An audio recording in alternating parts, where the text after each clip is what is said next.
Ooh, all right. Jeremy here, 303-666-9020, partsbreakers.com, Jeeps Unlimited. Boy, if you're not accustomed to or have never been in Colorado or any other northeastern, I guess it gets north Montana, this kind of stuff, cold mornings, you're in for a treat because it is balls cold out here today. It's about 19 degrees, so I'm shivering. I'm not really layered up like I should be. I have a shift at the fire department today, so yeah, that's why I'm not really layered up right now. So my brain's not working at full capacity. But this is not washed. I usually like to wash these, but because it's been so cold, I haven't been able to get the hotsy out. But I will get it clean before it's sent. So it's ready to rock. Just as promised, front clip completely on it, grill. The frame's still attached. We've pulled off everything, just like we said. I left the cowl on. A lot of the peripheral stuff I took off, but I did leave this on. Kind of figured this is part of the front clip as far as the external side of the body goes. I'm assuming you have a TJ or something else you're pulling parts from, or you're just building this completely from scratch, which either or, it doesn't really matter to us. But if you, I think we usually pull these guys. These are in good shape, so this isn't something I'm real concerned with. I probably have those. Although we do sell them, they do seize up. So anyway, from the nose forward, for those of you who don't know, on a LJ, TJ, doesn't really matter.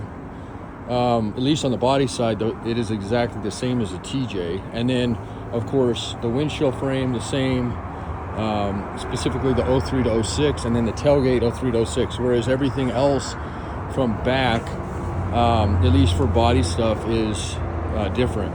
Interior stuff, all the same. Dash, seats, rear seat is the same. The brackets for the rear seat are different.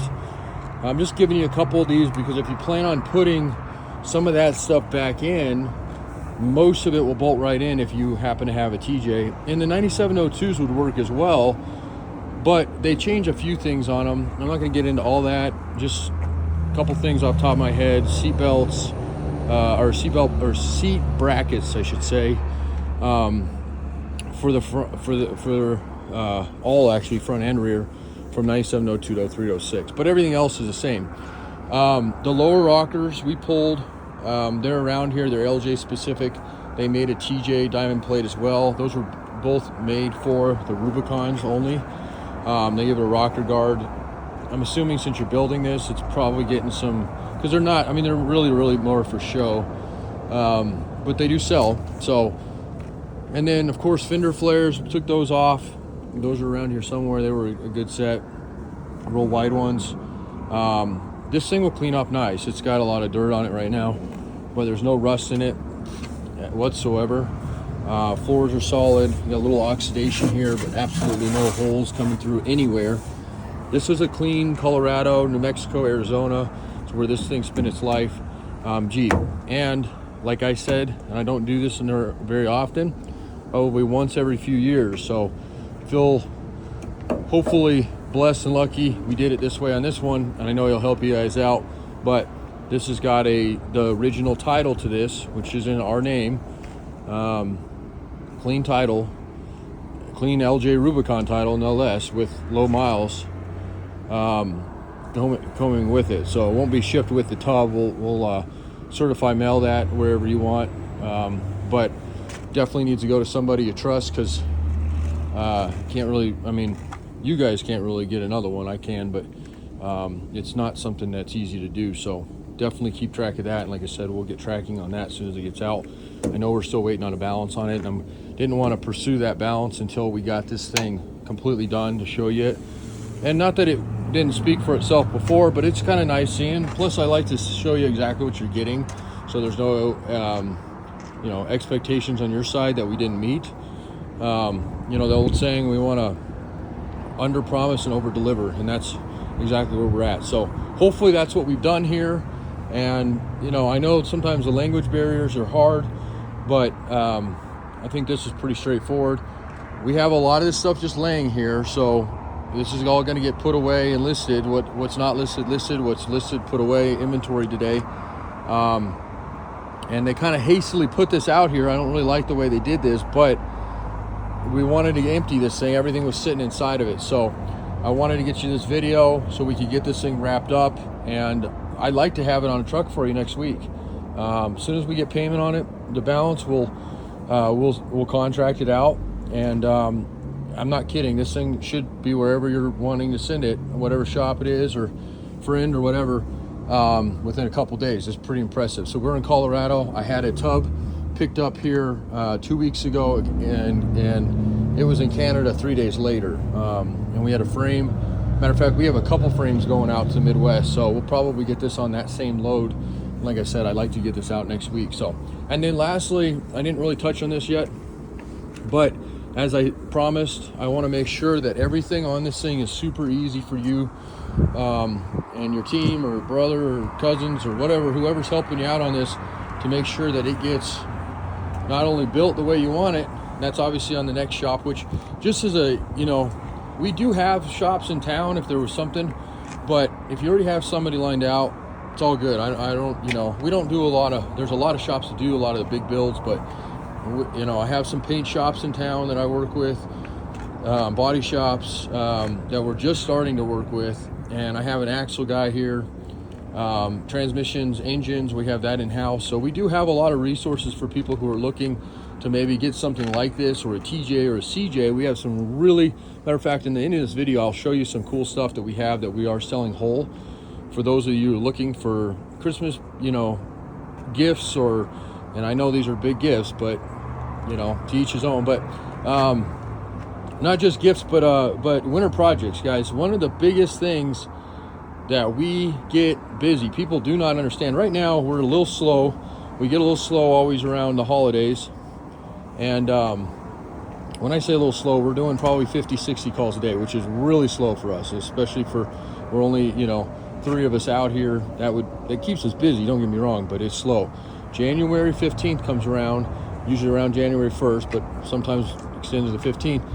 And people start realizing, crap, I got another 5 months of this BS cold stuff. And so our volume drastically shifts, and we go from 60-ish calls.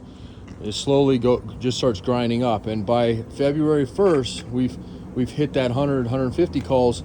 By middle of February, as we're doing 300 plus calls a day out here.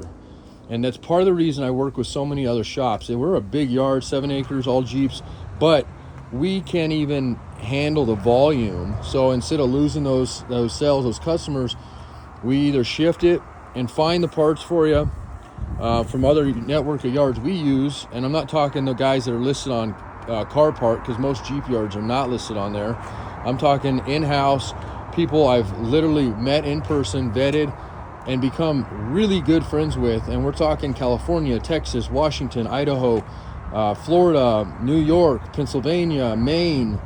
Some of those contacts in the East and Midwest aren't so much as the source contacts, because we don't buy anything out of those areas because of the rust, but they are our contacts for helping people get things to places if you don't have a business or a shop you're working with, or need somebody to do the work. We have a list of contacts, so we can help you there, and we can even do some of it here. So anyway, I kind of got off track here. So to make this easy, and something you'll have to think about if you're ever buying something with a title, is you don't want any title discrepancies when it comes to stuff like this. So tub, people call oftentimes and say, hey, what do I do with my tub? I need a replacement, and I want to buy a tub from you guys, or a frame. What do I have to do with my title? Well, that's pretty easy. It's just like you buying a tub from anybody else. You have your entire carcass or whatever, and you're gonna bring everything from it and put it on that one, right? So you're just transferring all that stuff over. It's no big deal. It's just what a body shop does anyway. If a car were to get in an accident, they would have to buy a vehicle to, whatever. So, but in this case, and again, this is very unique because we don't often do titles. The titles require a little bit more effort on our part. This one didn't. And the reason this one didn't is because, I know people are going to cringe when I say this, but this was my personal Jeep. Okay.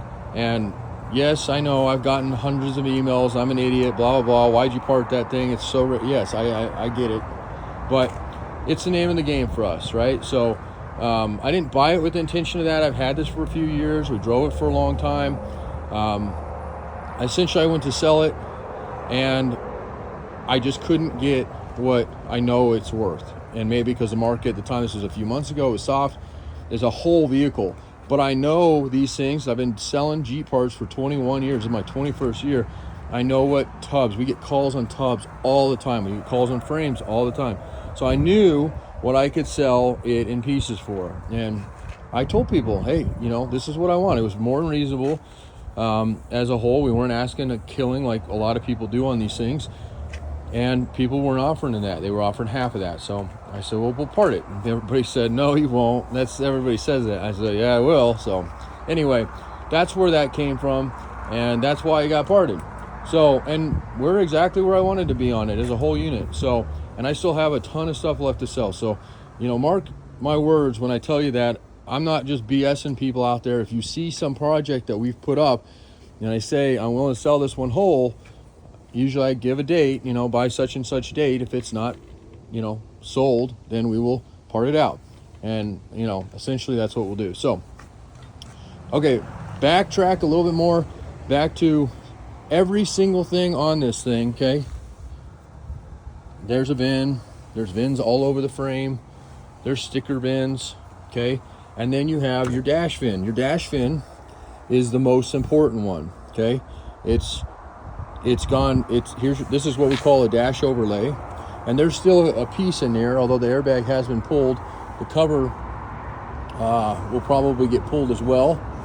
And it's just on there with screws, so it can be easily switched. But the overlay is this plastic overlay, right? The plastic overlay is really what contains all your bezels and your gauges and everything else. But the plastic has no rigidity to it, so they put a metal frame behind it, okay? Now, that means absolutely nothing to most people, but this is something, and these will come out as well, these vents, unless they're damaged, which I don't think they are. We do sell those separately.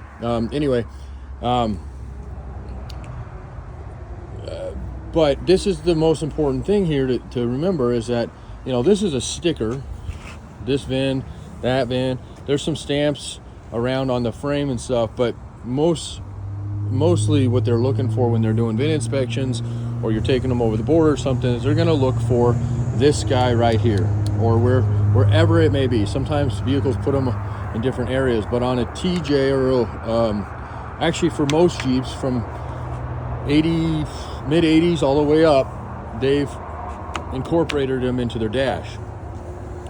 And who knows why they did it this way, but for us it makes it great because we're not supposed to pull these off of vehicles, right? That's illegal, so we don't.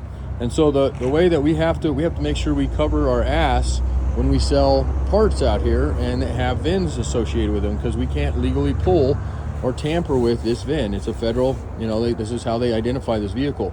So, if we were to sell a dash, we have to acknowledge there's a VIN attached. Somebody else is probably going to switch that out, and we record it like that. But because this one was my vehicle, I'm essentially selling this as a personal vehicle, even though there's not much left on it. So by law, there's nothing that I have to do other than give him a title, a free and clear title, which we have. We'll sign off on it, and that'll be that. And the great thing for them, and again, not very common that this happens because we don't put vehicles in our names very often out here because we usually don't do that. We usually part them, and it costs money to obviously register it, license it, and all that stuff. So, but insure it, whatnot. So, but anyway, so your VIN here, which goes through this plastic overlay I was telling you about, and then it connects to a steel plate underneath, which is part of the metal framework here. So, can it be changed? Yes. Can it be cleaned up? Sure.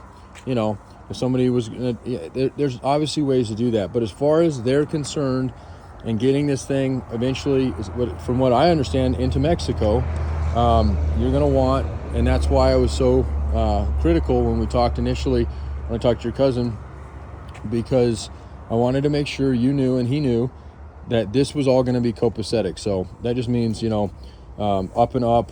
You're not going to have any issues, and I guarantee that. So, and I can give you any affidavit you need or anything like that. Again, for those of you who see this tub on YouTube after I post this video, you could call me 100 times and I may never have another situation like this. There we go, race car. What is that?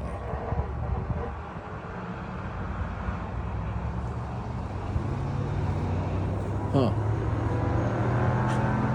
I'd like to see what we have a highway out here. But anyway, so the dash is here. It will come with it. We'll finish putting the bolts on so it's nice and secure for you.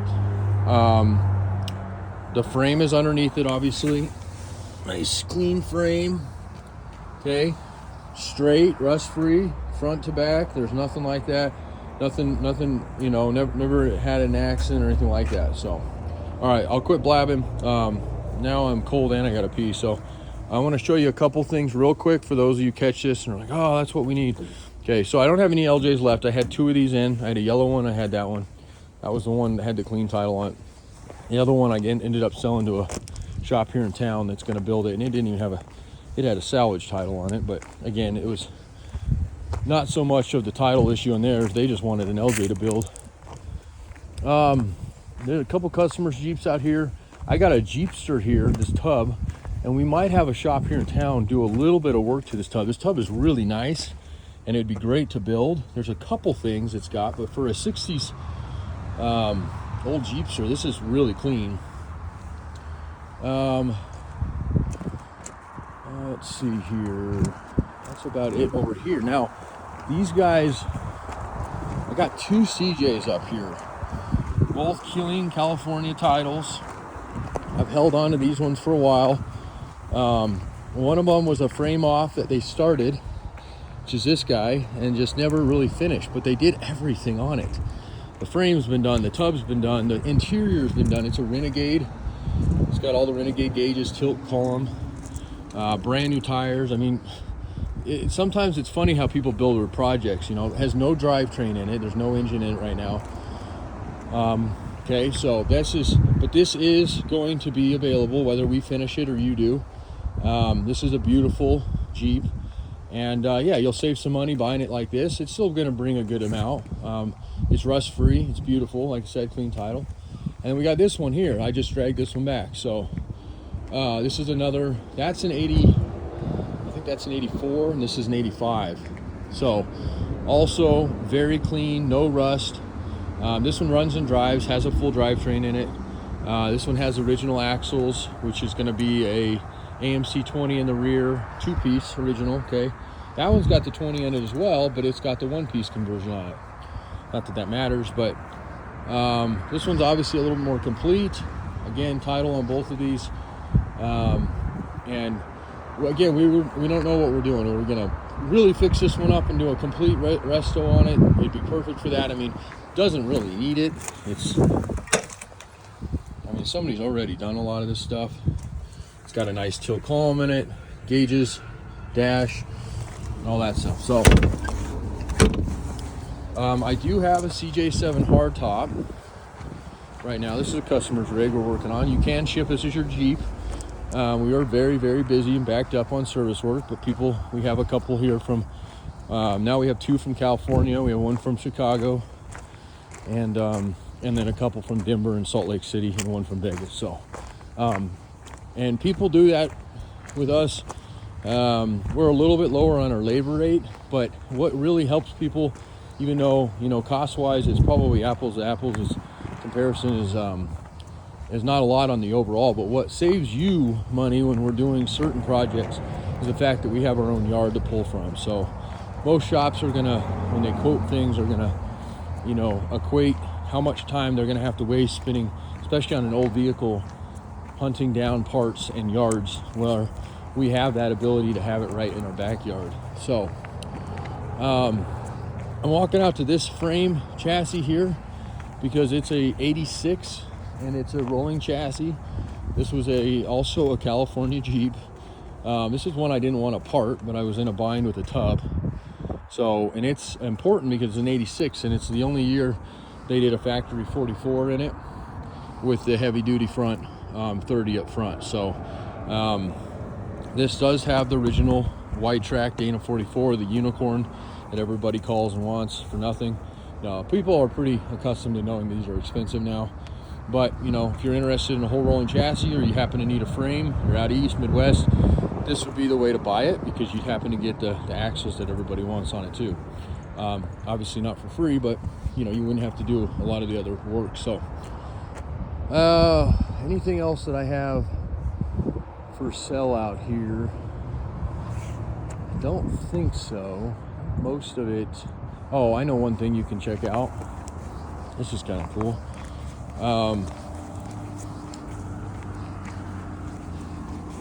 This tub is a CJ7 Renegade tub. This is actually a late 70s, and it is going for the customer in Chicago. Well, hopefully we're wrapping up one. Let's see, Jerry will unlock my door. Hey, buddy. He's got the bar on. I was like, I wonder if Jerry will unlock it. This one's going to be for sale. We're just getting it kind of tuned up and stuff. It's got low miles. It's a very, very rare. They only did this for 1 year. They were called the SRT8 of the 90s. 160K-ish. It's the 5.9 liter Magnum V8. And again, they only did that motor in 1998. And it's a limited. It's got everything original on it.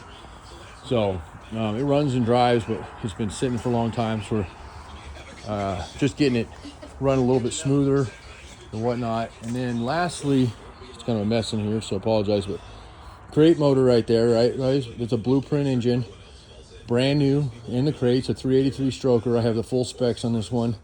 We got it in on a job we did. Customer unfortunately got taken advantage at another shop, and pretty much lost the whole project, but was able to recover that engine. We built a few things for him, and in trade, we knocked his bill down substantially and got that in on trade, which at the beginning I didn't want to do it because we could have made the money on the old Dauntless we did for him. But at the end of the day, we figured we'll throw this one in the orange one. So that could go in that orange one out there, that CJ I showed you, or we might just sell it outright. We'll see. So anything else I can't think of at the top of my head. I do have some cool projects up at the house. We have a Renegade YJ for sale. We have a black TJ over here that's getting a new transmission, and that's a fairly low miles. It's right there. AX15 we just had built for it. That'll get replaced. It's a Sahara edition. The interior is absolutely immaculate on that.